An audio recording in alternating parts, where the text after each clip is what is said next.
Good morning and welcome. We've been bringing you non-stop coverage of what is the biggest escalation in the crisis in West Asia, with the US using stealth bombers to take out Iranian nuclear facilities. It's incredible because the United States has never actually struck inside Iran ever before. The US has struck military targets belonging to Iran in other countries like Iraq and elsewhere. But this is the first time in history that the United States has attacked inside Iran, and they've gone for the biggest targets in that country.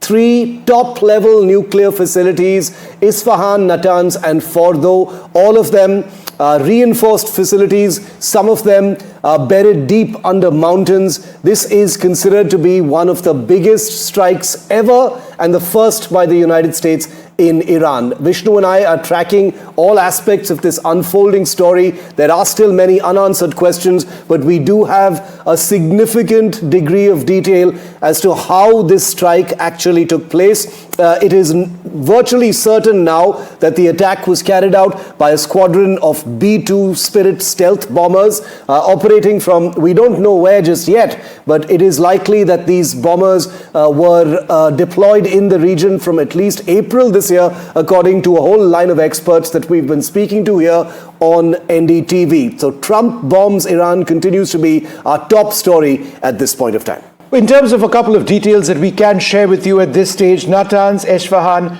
and Fordo. Now Fordo, the strike on Fordo particularly significant because the United States, through their B-2 bombers, dropped 2 of the weapons that you see in that animation package to the right. It's called the GBU-57. It's the biggest bomb that exists. It is a penetrator weapon. It's called an MOP, or Massive Ordnance Penetrator. It's a 30,000-pound weapon. Remember, the standard large bomb used by air forces around the world is 1,000 pounds. So that's 30 times the blast potential of those weapons, typically speaking. It is designed to penetrate to a great depth by going through reinforced concrete and steel, in some cases, before it explodes with that massive ordnance that it has. It is designed specifically to take out targets which are deep underground. Fordo is a reinforced site. It has been carved into a mountainside.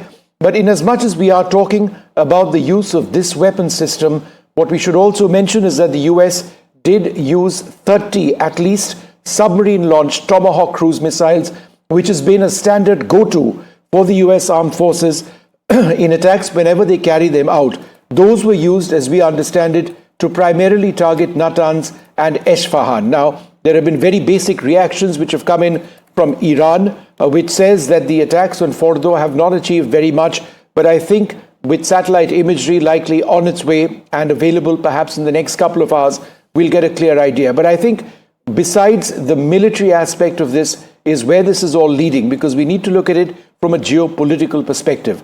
And Shiv and I are tracking 2 or 3 important strands. I think for us here in India, one of the most important strands is the continued evacuation of Indian nationals from Iran. The government of India has been evacuating them. It's been called Op Sindoor. Those missions continue today, number 1. Number 2, what does Iran do at this stage?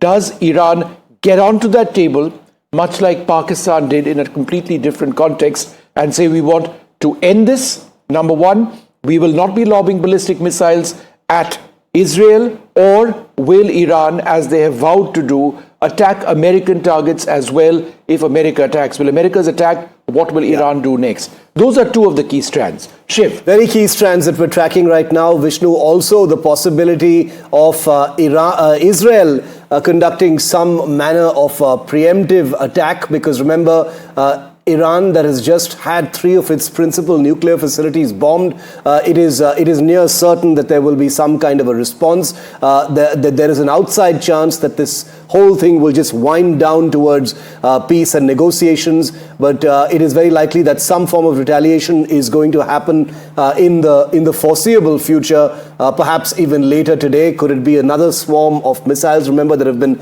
dozens of them already pointed at Israel, but could those be now specifically targeted towards American military targets in Iraq, in Syria? There are several other countries in West Asia that accommodate American Iranian military establishments, bases, sites, air bases, that kind of thing.